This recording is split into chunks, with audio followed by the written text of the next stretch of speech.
Blog Talk Radio. Boa noite, meus amigos.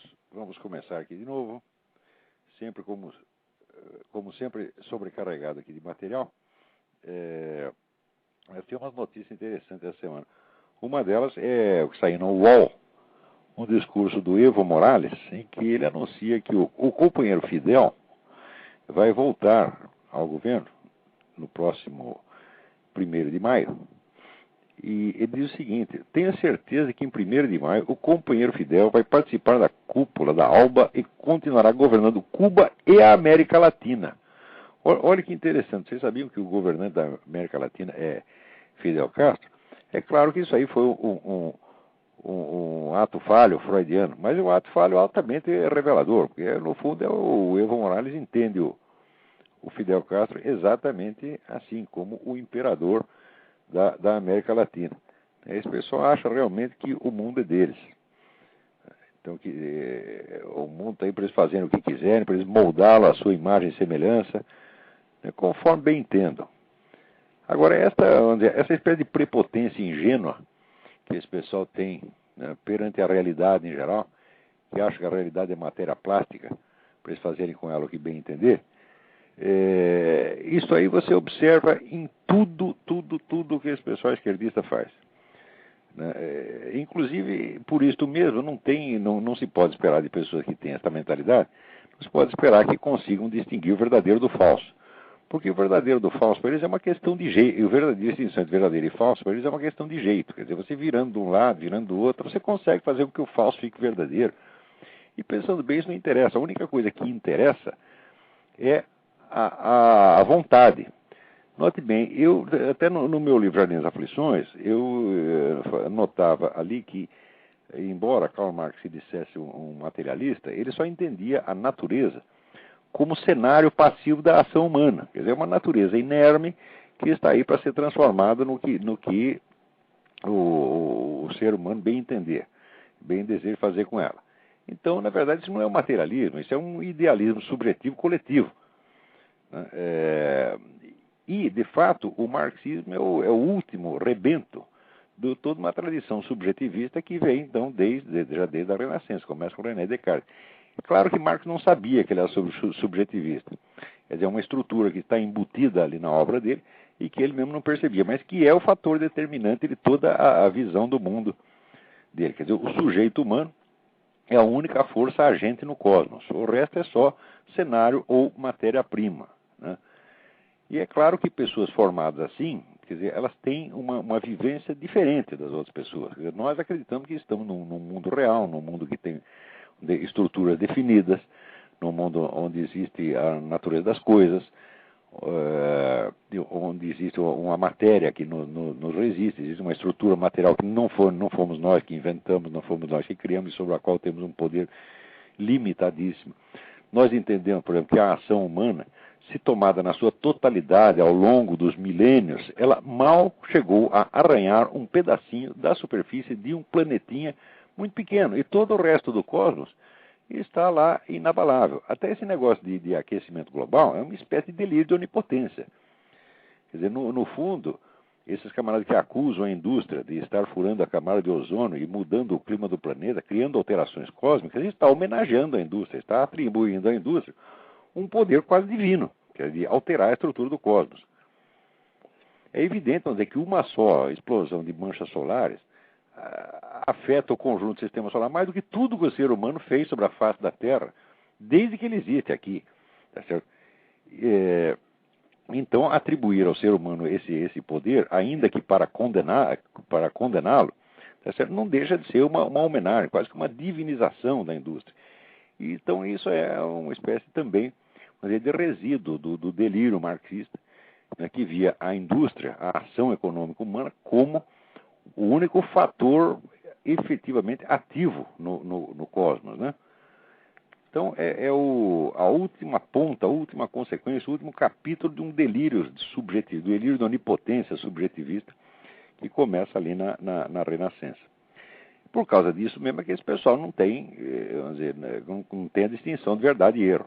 Para eles, a verdade é apenas aquilo que é conveniente ao desejo deles, à vontade. É claro que é uma vontade coletiva.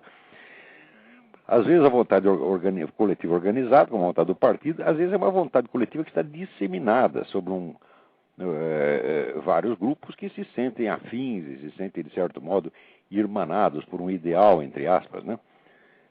Ideal que, na verdade, ninguém consegue definir, porque se você definir o ideal, você está comprometido com ele.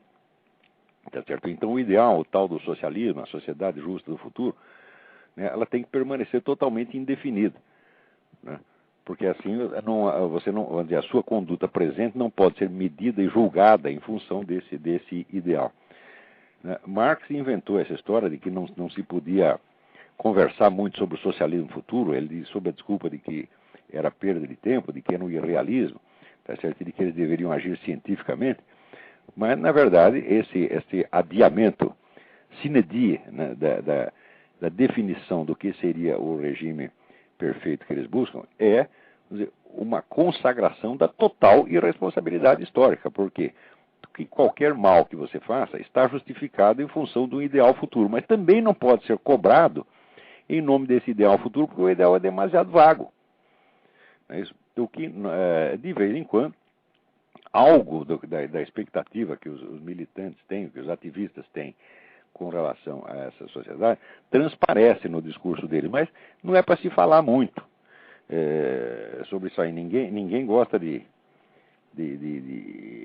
entrar muito nesse detalhe, porque daí poderiam ser cobrados, a responsabilidade deles poderia ser exigida em função desse ideal. Mas dentro dessa plasticidade com que eles veem o cosmos, né? O cosmos como massa assim, dúctil, moldável do jeito que eles querem, é claro que o senso da verdade e da falsidade desaparece por completo. Exemplo disso é a Folha de São Paulo. A Folha de São Paulo não faz outra coisa senão amoldar os fatos àquilo que lhe interessa. Na semana passada estava lá a Folha insistindo que no Brasil tem mais de 1,5 milhão de abortos ilegais por ano. É o velho argumento que já foi usado aqui nos Estados Unidos durante o famoso processo Roe versus Wade, de que o número de abortos ilegais é tão grande e isso provoca um tamanho dano às mulheres que o negócio é legalizar o aborto. E na época eles divulgaram também um número na base de 1 milhão, 1,5 milhão aqui nos Estados Unidos. E era tudo falso, como confessou depois o chefe da campanha, o Dr. Bernard Nathanson, disse que ele depois... Veja, a história dele é muito interessante, porque ele fez tanto aborto e ele lidou tanto com o feto que ele acabou percebendo, de repente, que o paciente dele era o feto e que ele tinha que cuidar do feto. Tá certo? E daí ele se arrependeu dos abortos que fez e contou a história inteira de toda essa imensa trapaça que foi montada para forçar a aprovação da lei do aborto, para forçar o resultado do processo Roe versus Wade num sentido positivo ao aborto. Note bem que não foi só o Dr. Bernard Nathanson que falsificou. A própria queixosa do processo, esqueci o nome da mulher agora, que solicitava à corte autorização para fazer um aborto, alegando que tinha sido estuprada, agora ela confessou que ela não tinha sido estuprada coisíssima nenhuma, que ela foi induzida a dizer isto pelos líderes do movimento abortista. Então, o processo foi todinho uma farsa. E os argumentos científicos, entre aspas, usados eram mais farsa ainda. Diz o Dr. Bernard Nathanson que, na época, o total de abortos ilegais que tinha aqui nos Estados Unidos não chegava nem a 100 mil, mas que eles inflaram o número para mais de 1 milhão para impressionar as pessoas. Agora, a Folha está fazendo a mesmíssima coisa e usando como autoridade científica os mesmos institutos e as mesmas pessoas que, na época, ajudaram o Dr. Bernard Nathanson a mentir. Quer dizer, a Folha está vendendo para os seus leitores uma mentira de 30 anos atrás, já desmoralizada. Quer dizer, é muita cara de pau. Muita cara de pau. Está ouvindo aí, seu Otávio Frias? É muita cara de pau. Né? Por exemplo, o editorial da Folha do sábado, dia 28 de abril, chamado Aborto e Crime, diz assim, aspas, dentro ou fora da lei, o aborto induzido é uma realidade. No Brasil, estima-se que a cada ano até 1 milhão de mulheres interrompam clandestinamente a gravidez.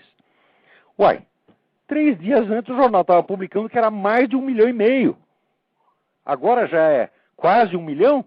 Que porra é essa? Quer dizer, até onde vai essa elasticidade?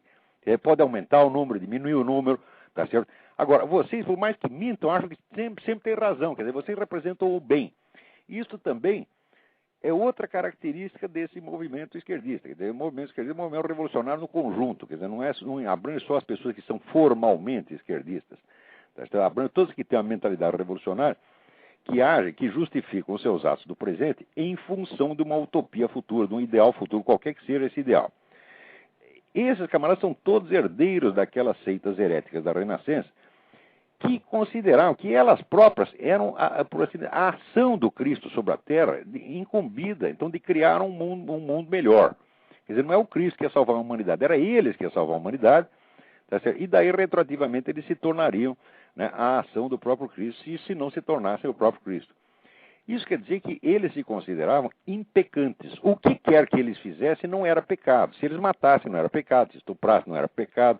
Se mentissem, não era pecado. Se trapaceassem, não era pecado. Porque, vamos dizer, a santidade deles estava na essência. Essa essência não era atingível pelos meros atos deles próprios. Não era sujável pelos meros atos. Esse sentimento está no fundo de toda a alma esquerdista. E está no fundo desse pessoal que faz a Folha de São Paulo. Todos eles têm esse sentimento de estar sempre do lado do bem, não importando o que eles façam. Ou seja, eles são julgados não pelos seus atos, mas pelo que eles chamam de suas intenções. Os outros são julgados pelos atos, e eles pelas intenções puríssimas que eles mesmos se atribuem, tá certo? E com a qual que eles usam então como embalagem dos seus atos. Então, a Folha já provou que está mentindo. Ela mesma se desmente. Um dia ela diz que é mais de 1,5 milhão e cita a autoridade de um salafrário, de um grupo de vigarista aqui dos Estados Unidos. No outro dia já abaixou, é quase 1 milhão. Que porra é essa? Quer dizer, esses 500 mil não faz diferença? E diz, dentro ou fora da lei, o aborto induzido é uma realidade. Como é que é isto? Ora, dentro ou fora da lei, o sequestro é uma realidade. Dentro ou fora da lei, o estupro é uma realidade. Dentro ou fora da lei, os assaltos são uma realidade. Dentro ou fora da lei, as balas perdidas são uma realidade. Dentro ou fora da lei, o narcotráfico é uma realidade. O que você quer dizer com isso? Que é uma realidade, então nós temos que aceitá-la e legitimá-la. Porque a lei que vai contra a realidade está errada.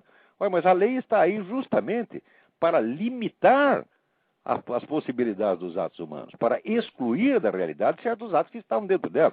Se os crimes não fossem reais, ora porra, nunca seriam proibidos. O que é isso? Quem é que vai reagir contra um crime inexistente?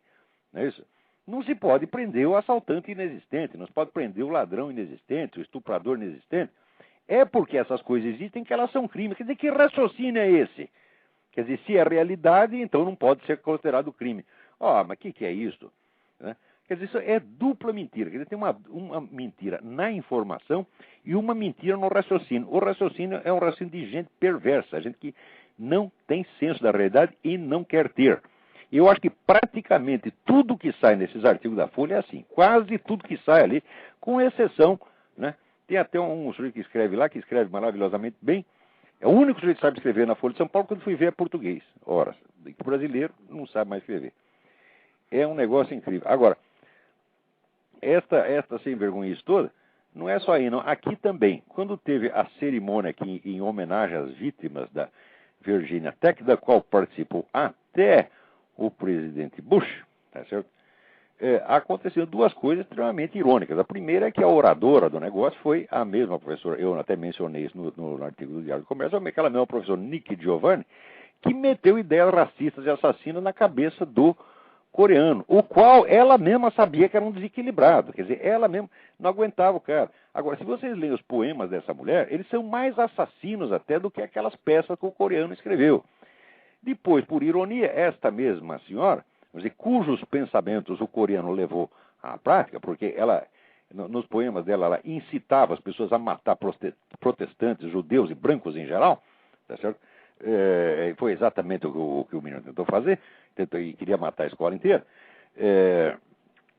Essa mesma mulher foi escolhida, então, para homenagear as vítimas. E durante esta homenagem, né, a qual esteve lá até o presidente Bush e sua esposa, as autoridades religiosas presentes invocaram Alá, Buda, né, tudo que dizer, menos Jesus Cristo. Não se pode falar de Jesus Cristo.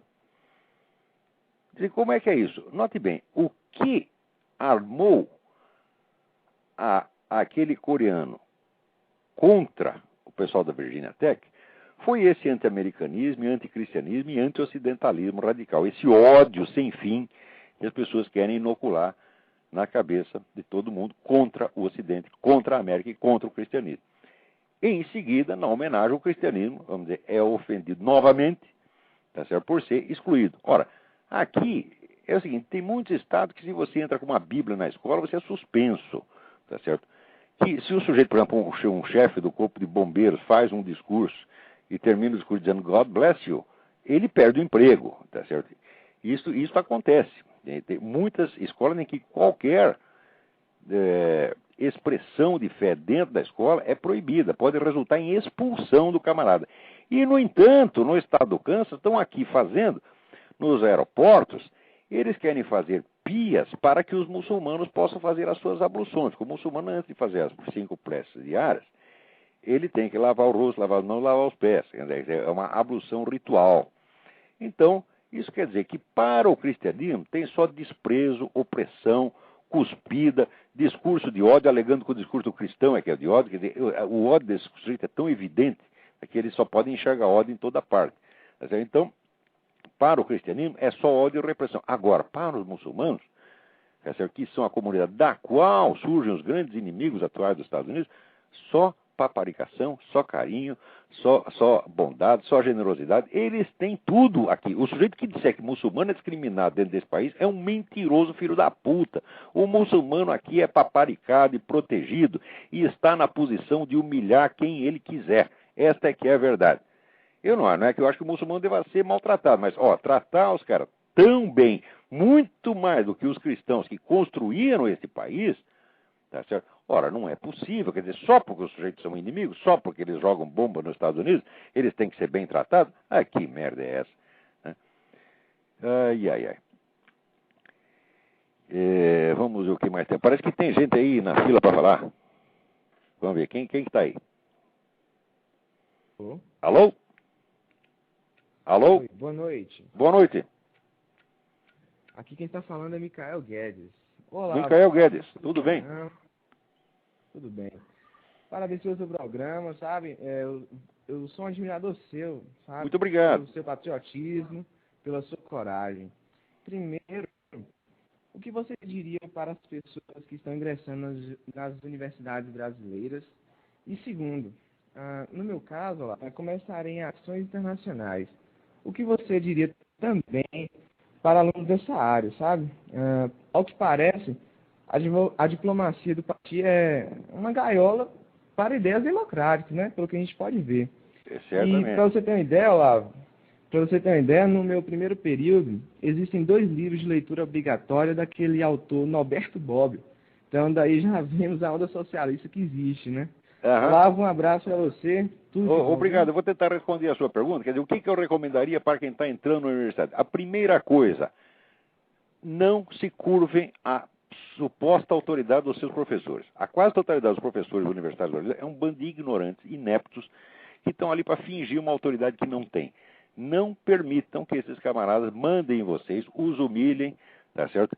E determinem o rumo da sua vida. Vocês reajam, levantem a cabeça, sejam corajosos, porque o medo é mau conselheiro. Não pense assim, eu tenho que me comportar, porque senão ele vai me expulsar. Ora, ainda existe justiça, ainda existe tribunal. Se o professor te perseguir, vá para o tribunal. E eu já sei de muitos casos de pessoa, vamos dizer que foi reprovado, perdeu ano porque uma vez citou o meu nome numa universidade. Quer dizer, não pode, é proibido. Isso eu sei, eu tenho testemunha direta disso aí. Tá certo? Agora, se você falar mal de Karl Marx, falar mal de Lenin, falar mal do PT, aí a sua carreira está acabada. É o que eles ameaçam, mas na verdade isso é um blefe, porque ainda existem meios de reagir. Usem esses meios antes que os meios acabem, quer dizer, usem a justiça, reajam, levantem a cabeça, sejam corajosos, não permitam que vigaristas intelectuais, semi-analfabetos, tá certo? Como esse que montaram aquele vestibular lá em Pernambuco, tá certo? Que dizia que o autor de Grande Sertão Veredas era Graciliano Ramos.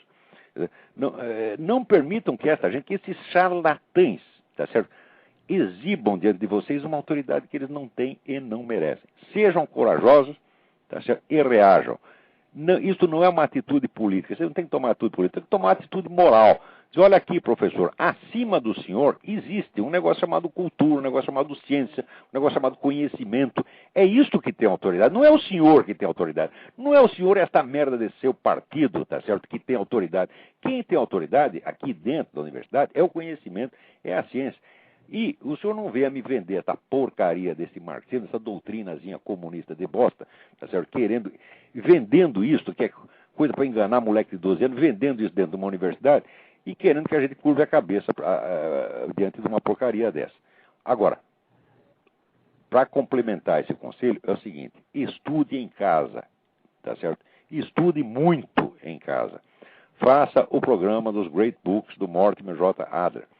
Se não puder comprar a série dos Great Books, que de fato é cara, aqui nos Estados Unidos a gente compra barato, tá certo? Você compra barato, usado, já tem de milhares, mas aí no Brasil é caro. Você não precisa, você simplesmente pega a lista dos livros e compra em outras edições baratas em sebo, que tem quase tudo traduzido. Que não tiver traduzido para o Brasil, para o português, estará traduzido para o espanhol ou para o francês, uma coisa assim. Tá certo? E compra o livro do Adler, que é Como Ler um Livro, e siga o programa, tá certo?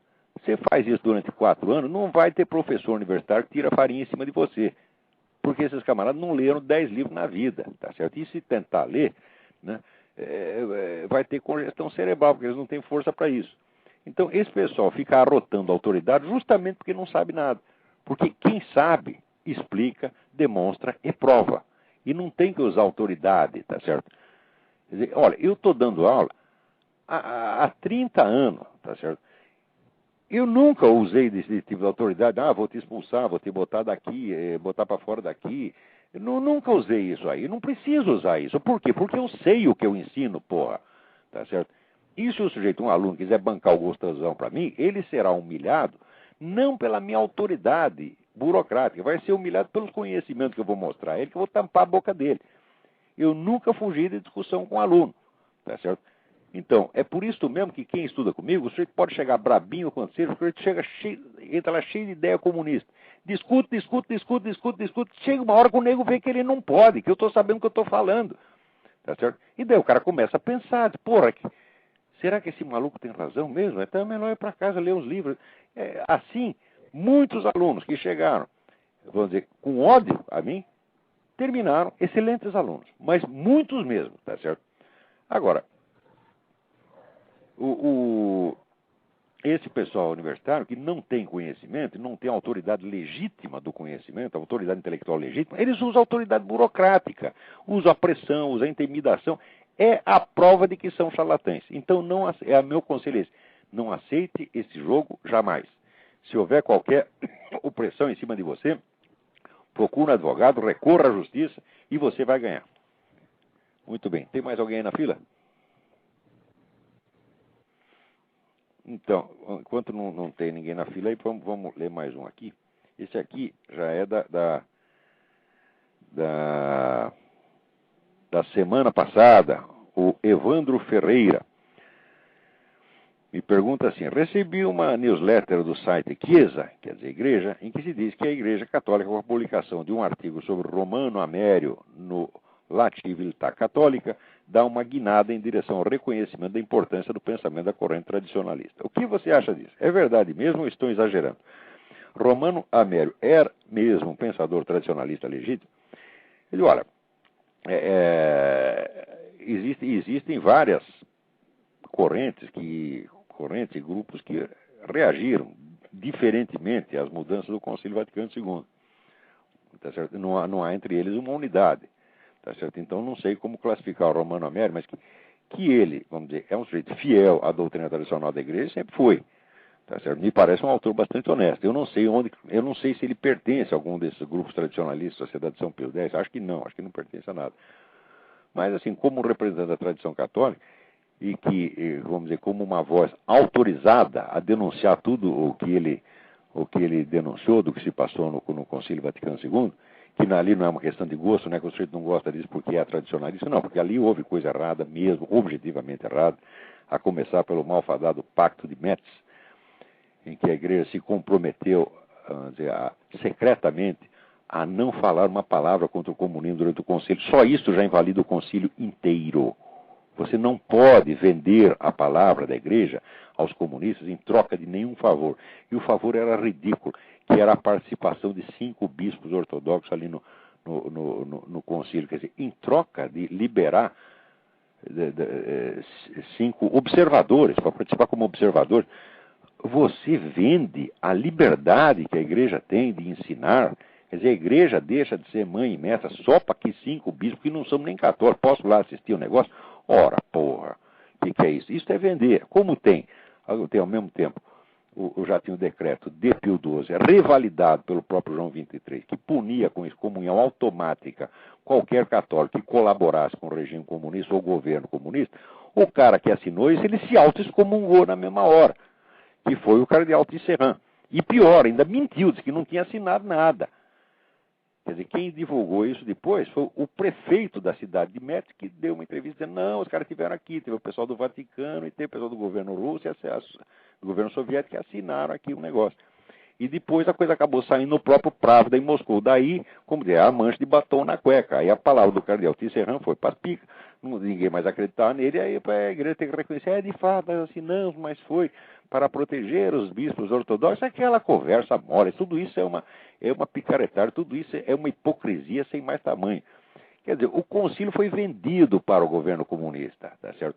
Porque a omissão da igreja com relação ao comunismo, o silêncio criminoso da igreja, todo mundo fala do silêncio da igreja com relação ao nazismo, silêncio que não houve, porque Pio XII botou a boca no trombone. Hoje existem, estão à disposição dos pesquisadores, as gravações do programa de rádio que Pio XII fez. Na época que ninguém falava contra o Hitler, estava todo mundo abanando o rabinho por Hitler, o Pio XII era o único que falava. E ainda o pessoal acusa de não ter falado nada. Agora, com relação ao comunismo, não, desde o Concílio Vaticano II baixou uma cortina de silêncio, onde tudo aquilo que aconteceu na Indochina, com esses comunistas matando 3 ou 4 milhões de civis, quer dizer, é o mínimo de 3. É de 3 para mais. Isso não é estatística da Folha de São Paulo, não. Isso é contado, pesado, medido. Quer dizer, até 3 milhões de certeza, mas pode ter mais. O mais é que nós não sabemos. Quando aquele pessoal do Pol Pot, o pessoal invadiu ali, tomou o Vietnã do Norte, invadiu o Vietnã do Sul, ainda deu reforço para as tropas comunistas para tomar o Camboja e houve esse genocídio monstruoso, a igreja não disse um tostão. Por quê? Porque ela estava comprometidinha a ficar quieta. Ora, meu Deus do céu, como é que vocês querem, os senhores do Vaticano, os senhores cardeais, como é que vocês querem que as pessoas acreditem que vocês representam a autoridade do Cristo na Terra se vocês fazem uma coisa desta? Enquanto não pedir desculpa para isso, nós não podemos acreditar em vocês. Eu não sou um senhor de Capri, não tenho capacidade, não conheço código de direito canônico suficiente para entrar nessas questões de se o mandato do Papa é legítimo, se as decisões do concílio, mesmo estando inspiradas pelo demônio, tem valor. Não sei, eu não entendo disso. Mas que a coisa toda está errada, está errada. Né? E o Romano Amério, ele vem, vamos dizer, divulgando isso faz bastante tempo. Né? E é claro que ele era odiado lá no Vaticano. E se agora decidiram escrever a respeito dele, quer dizer, decidiram romper a cortina de silêncio, ainda que discretamente, meio hipocritamente, como a Folha de São Paulo. Porque a Folha de São Paulo, assim, ela imprime 3.000 páginas de pró-esquerdismo, pró-abortismo, né, pró-lei da mordaça gay, e depois ela chama um sujeito para escrever 20 linhas contra. E diz, está vendo como nós somos democráticos? O Vaticano também fez a mesma coisa. O Vaticano perseguiu, excomungou, estrangulou e silenciou a voz dos conservadores, quer dizer, daqueles que permaneceram fiéis à igreja de 2.000 anos. Ela silenciou toda essa gente e depois publica lá um artiguinho sobre o Romano Amério. Ora, a mim não me convence. Isso aí é claro que diz que a hipocrisia é uma homenagem que o vício presta à virtude. Quer dizer, se o Vaticano foi hipócrita o suficiente para falar alguma coisa do Romano Amério, depois de ter feito silêncio durante tantos anos, isso pelo menos é um reconhecimento. É como dizer, olha, nós somos hipócritas, quer dizer, nós não temos a coragem de mentir até o fim. Nós queremos fingir que aceitamos um pouquinho da verdade. Olha, esse negócio, toda essa conduta desse pessoal do Vaticano, desde o Concílio Vaticano II, não tem desculpa. Eu não sei, vamos dizer, qual a atitude teológica que vamos tomar diante disso. Eu não sei e nem me cabe saber. Né? Quer dizer, como que isso deve repercutir na alma do fiel, o que o sujeito deve fazer. Quer dizer, quando ele percebe que toda a cúpula da igreja, toda vendida, o que ele faz? Eu também não sei o que fazer. Tá certo? Eu me lembrei o seguinte, eu me lembrei que quando eu era pequeno, a minha mãe tinha um missal, de um autor chamado Goffinet, e esse missal era muito usado, tinha sido muito usado na Europa, em séculos passados, em regiões muito pobres, onde não havia igreja. Então, quando chegava no domingo, o que o nego fazia? Ele reunia a família e ele lia a missa do dia, tá certo? E era como se tivesse ido à igreja. Então, nós estamos mais ou menos nessa situação, entendeu? Nós não saímos da igreja, a igreja saiu de nós, eles desapareceram, não dá para confiar em ninguém. O que você faz? Você continua rezando como se a igreja estivesse longe demais, você não pode ir lá, não. Você continua católico, continua fiel, entendeu? Mas você não pode ser fiel católico sem a hierarquia. Mas cadê a hierarquia, pô? Esse Dom Paulo Evaristo tem hierarquia? Esse Dom Pedro Casaldali tem hierarquia? Os caras que fizeram toda essa sujeira no Concílio Vaticano II são hierarquia? Não dá para confiar. Então a gente, para não ter que ficar brigando com eles, não ter que ficar cuspindo na cara de gente, faz de conta que não existe. Diz, olha, nós moramos aqui no deserto, a igreja fica muito longe, então a gente reza aqui do nosso jeito, tá bom? É o que está dando para fazer. Quer dizer, é uma espécie de, como é que se diz, de protestantismo às avessas, né? Quer dizer, o protestantismo saiu da igreja. Nós não, nós somos obrigados a ficar sozinhos, porque não tem clero. Pelo menos no Brasil não tem clero. A igreja do Brasil está praticamente toda vendida. Só tem teólogo da libertação e o que é pior, o nego que não é teólogo da libertação, mas é puxa-saco dela. Muito bem. Espero que isso tenha respondido aí a sua pergunta. Agora tem aqui uma pergunta muito complexa da Cristina Fontenelle. Tenho notado que, apesar do mundo estar caminhando para a realização do megalômano sonho da grande pátria universal, ONU, banqueiros, uniões continentais, tribunais mundiais, religião ecológica e partidária, etc., há uma nova corrente que me parece partida de dentro dos Estados Unidos, talvez uma ruptura entre os grandes senhores do mundo, pretendendo resgatar a ocidentalidade, principalmente nas dissidências, resistência democrática da ex-União Soviética, da Índia e da América do Sul. Acho isso por causa da força que tem sido dada a correntes de pensamento antiglobalistas dentro dos Estados Unidos. Aos chineses que estão se desfiliando do Partido Comunista e aos projetos tipo PAC para o desenvolvimento, já que pressupõe investimentos de grande porte em infraestrutura. Olha, Cristina, eu acho que isso aí existe. Eu não sei se isso é uma corrente definida, organizada, não consigo traçar exatamente o limite, mas essa tendência, ela já existia antes e ela continua existindo agora. Eu também não sei se todos os fenômenos que você associa a essa corrente estão realmente associados a ela. Mas que existe, vamos dizer, por um lado existe uma resistência a esse globalismo galopante, desses malucos Rockefeller, etc., que são desses utopistas que acham que sabem tudo e querem construir um mundo planejado. Daqui a pouco eu vou voltar a esse assunto de mundo planejado. Existe muita resistência a isso dentro dos Estados Unidos e dentro, vamos dizer, da classe dominante aqui, tá, né? Tem gente que gosta, tem gente que não gosta. Agora, pode ser que uma parte dos próprios globalistas tenham percebido já os riscos disso e tentado garantir pelo menos os Estados Unidos, né?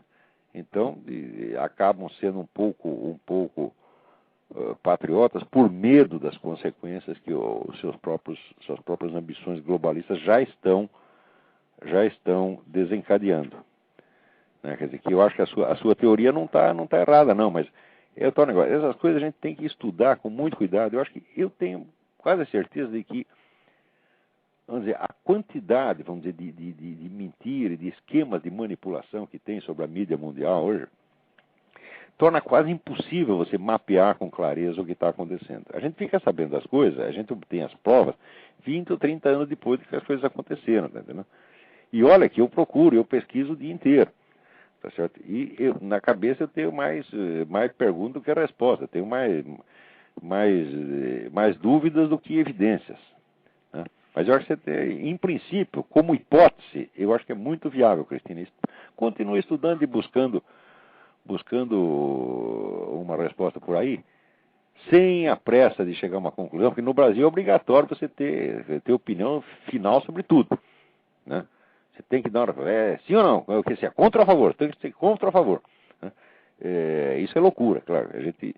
Primeiro a gente tem que proceder, vamos dizer, como um juiz honesto. O juiz honesto, ele não sentencia antes de ter lido todos os autos, obtido todas as provas, examinado com muita ponderação tudo de todos os lados.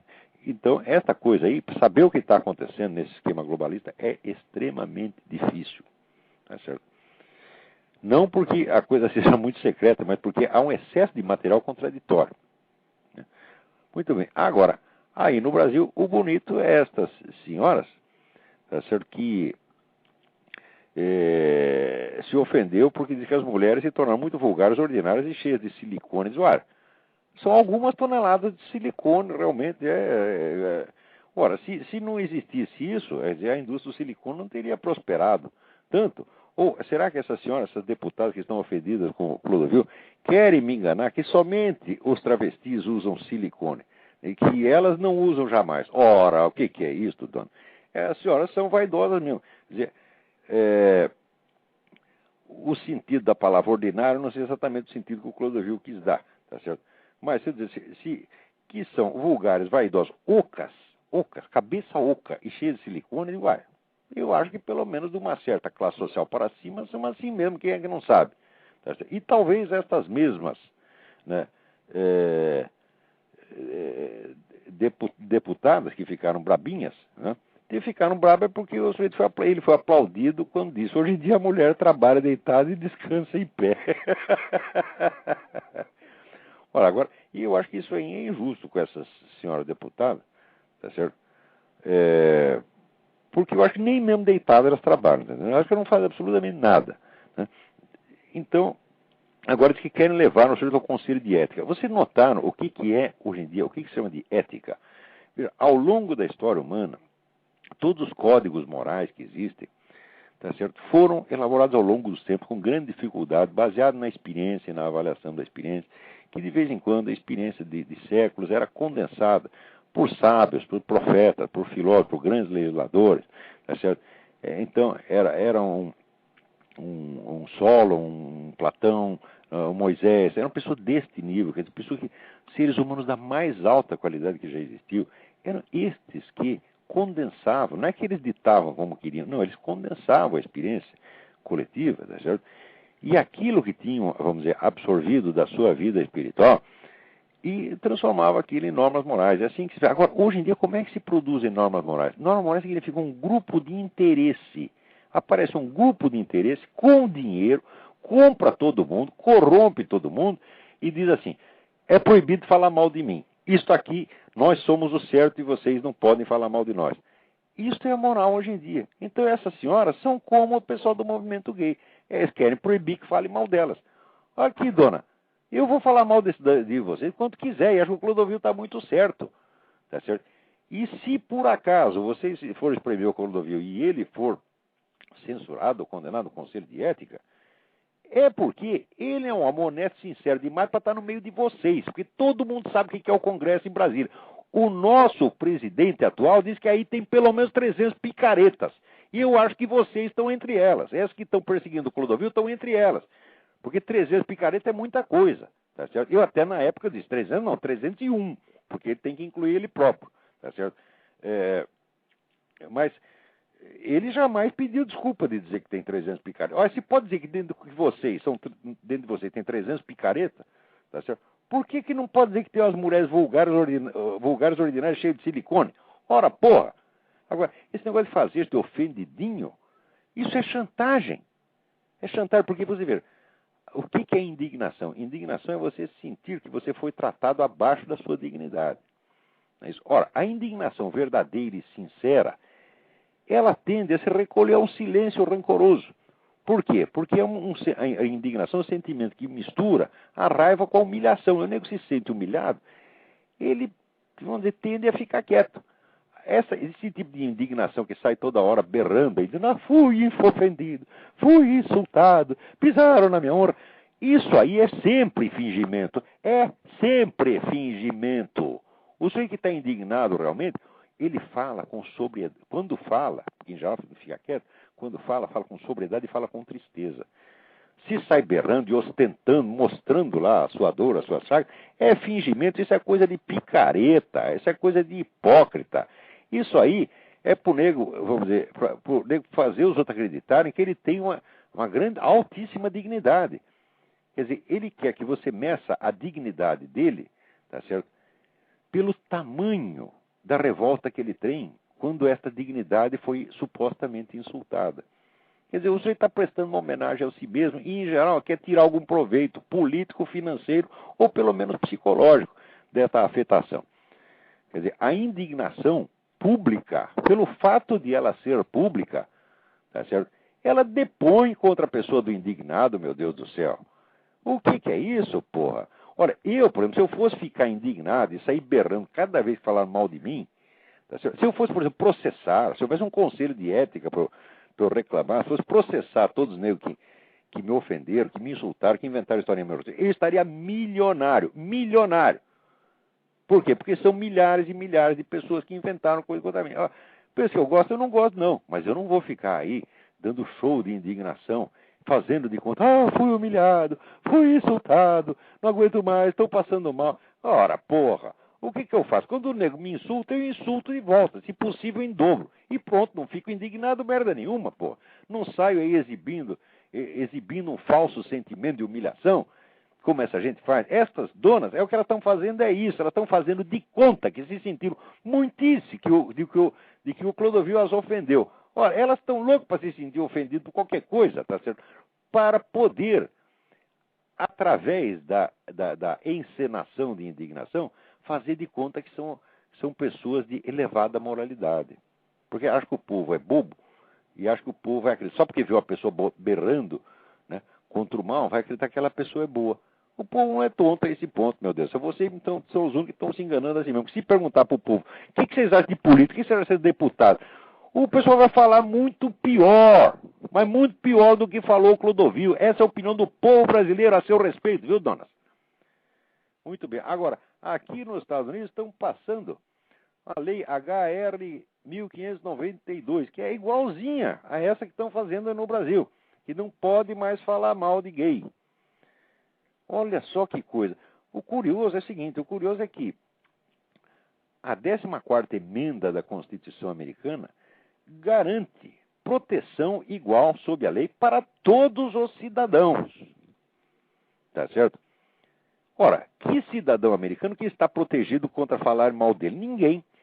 Você se é protestante, se é judeu, se é católico, se é ateu, né? Homem, mulher, criança, você pode falar mal, militar, padre, engenheiro, senador, pode falar mal de todo mundo. Agora, por que não pode falar mal do raio do gay? Quer dizer, a proteção sob a lei já não será igual para todos. Será igual para todos, porém será mais igual para quem for viado ou lésbica. O que é isso, porra? Olha, eu nunca abri minha boca para falar mal de alguém por a pessoa ser viado ou lésbica. Mas por vocês inventarem esta coisa, isto sim é que é viadagem. Tudo que vocês fizeram na cama não é viadagem comparado com isso. Esta lei é o suprassumo da viadagem. Esta lei é iníqua, ela é imoral. O sujeito que teve essa ideia, tá certo? Devia ser cuspido para praça pública. Por quê? Porque é uma pretensão demencial achar que pelo fato de você gostar de fazer certas coisas na cama, você se torna melhor que os outros, ao ponto de a lei te dar uma proteção especial que é negada aos demais cidadãos. Isso não é a ideia que se tenha, isso não é para querer isso, nem em pensamento. Se eu tivesse uma ideia idiota dessa, eu ia esconder, eu não ia contar para ninguém. Agora vocês ficam alardeando isso e ainda querem que a gente respeite. Ora, porra! Esse negócio está ficando vocês estão ficando cada vez mais ridículos. A da esquerda está cada vez mais ridículo na sua pretensão. Não mas é um ridículo trágico, porque isso aí tem efeitos reais sobre as pessoas. É uma imensa piada, só que os personagens da piada somos nós. Parece que tem alguém na linha. Vamos ver quem está na linha. Quem está na linha? Aqui quem fala é Raquel. Oi, Raquel, tudo bom? Tudo.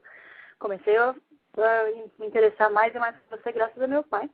É mesmo? Meu obrigado ao seu pai e obrigado a você pela sua presença. Deve estar ouvindo, acho que ele vai ouvir o gravado depois, lá no Brasil. Uhum. Ele está no Brasil, eu estou aqui nos Estados Unidos, em Oregon. Você mora no Oregon? Eu estou louco para conhecer esse estado, diz que é muito bonito aí, é verdade? Muito bonito, tudo muito verde, meio liberal demais, mas... Mas o que não é? Agora aqui está todo mundo politicamente correto. Aqui é politicamente correto demais para o meu gosto. Mas, enfim, por causa, acho que tem um pouco a ver isso, essa história de todo mundo, tem que mandar comida para as criancinhas na África, não sei o que e tal. Não sei se você conhece o conceito da agricultura totalitária que introduzida, eu fiquei sabendo através de um livro chamado Ishmael, de um autor chamado Daniel Quinn, Não estou sabendo disso, mas eu vou anotar aqui e vou atrás. Anota aí, o sobrenome dele é Q-U-I-N-N, nome Daniel, e o nome do livro é Ishmael. A historinha é meio mas basicamente fala sobre mitos e como o Gênesis é interpretado de uma forma de divisão entre pastoreiro, a humanidade sendo pastoreira e depois virando para agricultura. Enfim, acho um livro interessante. E é o fato aí o conceito de quanto mais a gente com fome tiver, quanto mais a gente alimentar a gente com fome, mais gente com fome vai ter depois. E queria que você me falasse. O que é isso? Quanto mais comida, mais fome? O faminto, que é um conceito meio assim, quanto mais gente com fome você alimenta, essas pessoas procriam e tem mais gente faminta mais pra frente. Basicamente, num resumo é isso. Mas parece, eu não sei, eu não conheço o livro, mas parece um pouco essa coisa do CFR, essa mania de que não adianta produzir mais comida, você tem que produzir menos gente, é o raciocínio deles. Se não houver pessoas para comer, não faltará comida. Não que eu seja a favor de aborto, não é questão essa, mas é uma questão de demanda e o fato de que no mundo tem muita gente, quanto mais comida tiver em massa, mais comida vai ter. Olha, o fato é que não há falta de produção de comida. Hoje em dia, por exemplo, num país como os Estados Unidos, 2% da população trabalha na agricultura e sobra comida para todos os outros. Nesse país não tem problema de fome, tem problema de obesidade. Metade do país come demais. E ainda assim eles não conseguem dar conta. Mas aí, negócio de ajuda ao exterior, a ajuda que os Estados Unidos manda para os países do terceiro mundo é monstruosa. É monstruosa. Sem contar a ajuda que o governo está dando só os particulares. Eu não lembro o número exato agora, mas é uma coisa, é mais do que o Brasil produz num ano. É o que os americanos mandam para os países pobres, em comida, dinheiro, remédio, etc, etc. Este país ainda tem, mas apesar de todo esse negócio politicamente correto, esse país ainda tem um senso cristão do amor ao próximo, que é uma coisa que no Brasil você não vê mais. No Brasil as pessoas não têm raiva umas das outras. Agora eu aqui que moro no interior da Virgínia, eu sinto que as pessoas têm uma certa delicadeza, elas se preocupam com os outros. Logo que nós chegamos aqui, vê um monte de vizinho tentando ajudar a gente, pessoa que a gente nunca tinha visto. Todo mundo, um oferecia para levar as crianças para a escola, outro trazia uma frutinha, outro vinha só fazer uma visita. O pessoal é delicado mesmo, né? E no Brasil tinha isso 50 anos atrás, agora não tem mais. Então, a gente vê que o americano é um povo de bom coração, eles querem ajudar. O que eles são é muito ingênuos, tá certo? Porque se chega um cara politicamente correto, por exemplo, dizendo, olha, o jeito de ajudar as pessoas é fazer com que elas não nasçam, tá certo? O idiota acredita, o americano é crédulo, né? Ele é crédulo porque, no fundo, é um sujeito honesto, é um caipira honesto. Então, talvez por trás dessa teoria tenha esse negócio do CFR. Você sabe que esse pessoal, os Rockefeller, são maníacos por controle populacional. E os idiotas não perceberam o seguinte, eles inventaram esse negócio de controle populacional, 40 anos atrás, porque achavam que nos países pobres tinha gente demais, então tinha que diminuir. Daí eles lançaram a campanha pelo controle da natalidade, só que a campanha pelo controle da natalidade só pegou nos países ricos. Então nos países ricos ninguém mais quer ter filho. Deu ao contrário, a campanha funcionou exatamente ao contrário. Os países pobres, sobretudo os países árabes, continuaram se multiplicando que nem os loucos. E na Europa e nos Estados Unidos ninguém mais quer ter filho. Nos Estados Unidos pouco menos. Mas na Europa ninguém quer ter. Então quer dizer que a população europeia está diminuindo e esses países todos estão sendo invadidos pelos imigrantes. Esse problema todo da imigração começou, devia cobrar desse Rockefeller. O senhor que inventou esse negócio da controle da natalidade, todo mundo, aqui os idiotas da Europa acreditaram. Então agora não tem mais filho. Então, agora está enchendo de árabe, de chinês, de turco, né? Foi você que inventou isso aí, pô. Mas eles querem as causas e não querem as consequências. Porque, olha, lógico, se você faz uma campanha, qualquer campanha que você faça, ela vai pegar mais nos lugares onde as pessoas leem mais, não é verdade? Claro. E o cara não levou, o John D. Rockefeller era tão inteligente, ele não levou isso em conta. Que ele fazendo a campanha para ter menos filhos, era na Europa que o negócio ia pegar, e não na África. Os caras da África não estão nem sabendo da campanha, porra. Mas você vê que inventa, e são esses caras que querem mandar no mundo, eles acham que sabem tudo. Quer dizer, porque tem dinheiro, ele acha que o QI dele aumenta na proporção da conta bancária, mas é o contrário. Quanto mais dinheiro entra lá, vai perder neurônio. Né? É isso aí. Então, eu vou procurar esse livro, Raquel. Volta a me ligar depois, então. Ligo sim. Muito obrigado pela sua participação. Eu agradeço as conversas. Tá bom. Um grande abraço, tchau. Pra você também. Tchau, tchau. Tem mais alguém aí na fila? Né? Também eu tinha um recadinho aqui para um rapaz que me mandou. Olha, estou lhe mandando um artigo e daí ele postou o artigo e não tem um artigo. Espera aí, eu preciso achar aqui no meio desta papelada. Ah, tá aqui.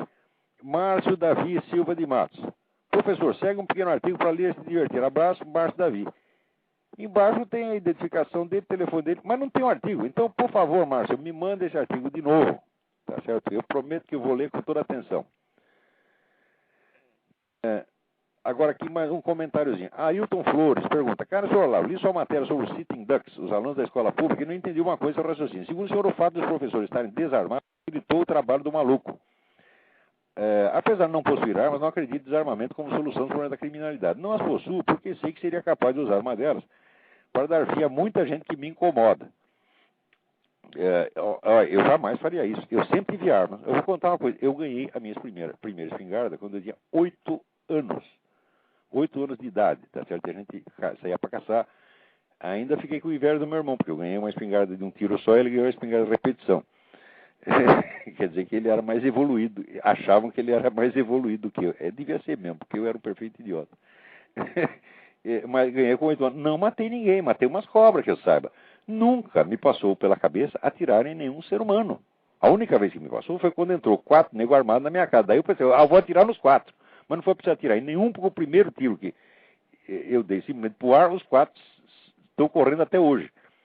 Daí avisou a polícia levou apenas 1h30 para chegar no lugar. Se eu não tivesse armado, estaria morto. Foi a única vez que eu pensei em atirar em alguém. Mas nem foi preciso. Foi só nesse momento. Nunca me passou pela cabeça esse impulso. Se você sente essa ideia, você tira isso da cabeça. Né? Diga para você mesmo, assim, perante sua consciência, perante Deus, eu nunca matarei ninguém. Só matarei em defesa própria. Por mais que eu odeie uma pessoa, se eu odeio o nego, eu falo mal dele, eu vou lá dar um pé na bunda dele, mas atirar na pessoa, jamais. Mas vamos continuando.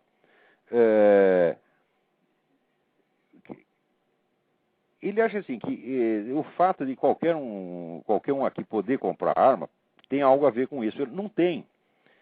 Pelo seguinte, você vê, a proporção de pessoas que têm arma aqui é a seguinte: metade do país tem arma. Metade dos Estados Unidos é a população do Brasil. São 150 milhões de pessoas. 150 milhões de americanos têm armas e, em geral, não tem uma só. Tá certo? Tem pelo menos um revólver, uma espingarda. O número de pessoas que tem várias armas para caçar, por exemplo, aqui na Virgínia, é monstruoso. Este é o comércio de armas. No meio disso, tem um ou outro maluco que também compra. Agora, se não comprasse no comércio ilegal, se ele quer matar, ele vai no comércio ilegal exatamente como no Brasil. No Brasil, a coisa é muito mais difícil comprar arma do que aqui, porque aqui você vai na esquina e compra, tá certo? E não precisa de licença, não precisa nada, até para não dizer que não precisa de licença. Chega na loja e pergunta assim: o que precisa para ter uma arma? Precisa ter uma licença de caça. Daí você pergunta: onde é que tira a licença de caça? Deus lhe diz: aqui mesmo. E já te dá a sua licença de caça e você sai daí com a arma e mais a licença de caça. Quer dizer, é tudo facilitado para você ter arma. Por quê? Porque eles confiam no cidadão. Eles não acham, que nem no Brasil, no Brasil o governo acha que é uma população de criminosos, que os únicos santinhos são os caras do governo, quando nós sabemos que é exatamente o contrário.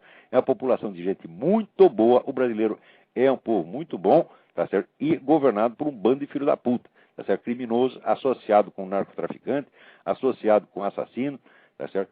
E tem um monte de gente lá que tem assassinato nas costas, tá certo? Tem muito ministro lá que tem assassinato nas costas. Todos nós sabemos quem são. Então, agora, aqui nos Estados Unidos ainda tem a tradição de que o governo é do povo, não é o povo que é do governo. Quer dizer, não é o governo que tem que determinar se o povo é confiável ou não. O povo é que tem que determinar se o governo é confiável. Então, se o povo não pode ter armas, o governo também não pode, porra. Que absurdo é este? Quer dizer, um povo que não é capaz de cuidar de si, de ter a sua arma e de usá-la bem, usá-la com sabedoria, não pode ter um governo que preste. Agora você vai dizer que deste povo, se o povo fosse assim, um bando de assassinos, ia sair dali um governo bom que ia retroativamente controlar o povo para que ele não fizesse o mal. Isso aí é o Barão de Munchausen se puxando para fora da água pelo cabelo. Isso é um raciocínio impossível, porra. Agora, é claro que existe a margem de erro, só que a margem de erro aqui é muito menor do que no Brasil. Com toda a liberdade que tem de possuir arma aqui, e com o dobro da população brasileira, aqui não chega a ter 1/5 dos crimes violentos que tem no Brasil. Com outra diferença é que aqui os crimes violentos são punidos, a polícia vai atrás, pega os negros, manda para a cadeia, tá certo? E eles ficam lá 20, 30 anos, isto quando não vai para a cadeia elétrica. Quer dizer, aqui, de fato, o crime não compensa. Agora, no Brasil, compensa. Tá certo? Então, o fato de poder comprar arma não tem nada a ver com isso, ao contrário. Agora, se todo mundo tem arma, se todo mundo pode ter arma, tá certo? O homem honesto pode ter e o bandido pode ter, por quê? Porque ninguém nasce com o rótulo de bandido na testa, tá certo? Até que o sujeito faça um crime, não se sabe que ele é um criminoso. Mas se ele faz, vamos dizer, o primeiro crime, então daí não é que ele não pode mais ter arma. Não, a vida inteira dele é controlada. Aqui, por exemplo, tem o site da Polícia de Virgínia, você clica lá o site, eles te dão nome, endereço, fotografia de todos os bandidos que moram na região. Você quer saber, cadê o estuprador de criancinha, molestador de criança? E tem uma ficha aqui no computador, todos os molestadores de criança, que eu sei onde mora e sei a cara do sujeito. Se eu ver na rua, né, até passei aqui para as meninas, ó, se você vê esse cara aí, sai a corrente, né? Quer dizer, o sujeito está manjado, está fichado. E, de certo modo, até onde é possível, o crime está sob controle, embora seja um país imenso e dificílimo de controlar. O pessoal diz, não, na Suíça tem menos crime. Fala, claro, mas o Suíça é uma titica de galinha. E, aliás, todos os suíços estão armados. O suíço faz serviço militar, leva o fuzil e as balas para casa. Quer dizer, que vamos dizer, lá é o povo que está armado, é o povo que manda no governo. É assim que tem que ser. E no Brasil também. E não vem dizer, isso é por causa do nível de instrução. Não. Aqui nos Estados Unidos já era assim antes que o povo tivesse instrução. Porque se você vai tratar o negro como se fosse criancinha, dizer, ele não pode ter arma, ele não pode beber, ele não pode fumar, não pode fazer isso, ele nunca vai crescer, porra. Tem que entregar a responsabilidade na mão. Ó, tá aqui seu emprego, tá aqui o seu salário, tá aqui as dívidas que você tem para pagar, tá aqui sua responsabilidade penal, tá aqui sua arma, tá aqui seus cartuchos, vê lá o que vai fazer, hein? Te cuida. É assim que tem que ser, porra. Todo mundo tem que ser tratado como homem adulto. E todos têm que ter a honra respeitada. E o direito de ter armas faz parte da honra e da dignidade humana. Agora, os professores e funcionários das escolas foram desprovidos dessa honra. Eles são tratados como crianças. Só vocês não podem ter armas aí porque é perigoso. Por quê? Porque eles acham que os professores vão sair dando tiro nas criancinhas. Né?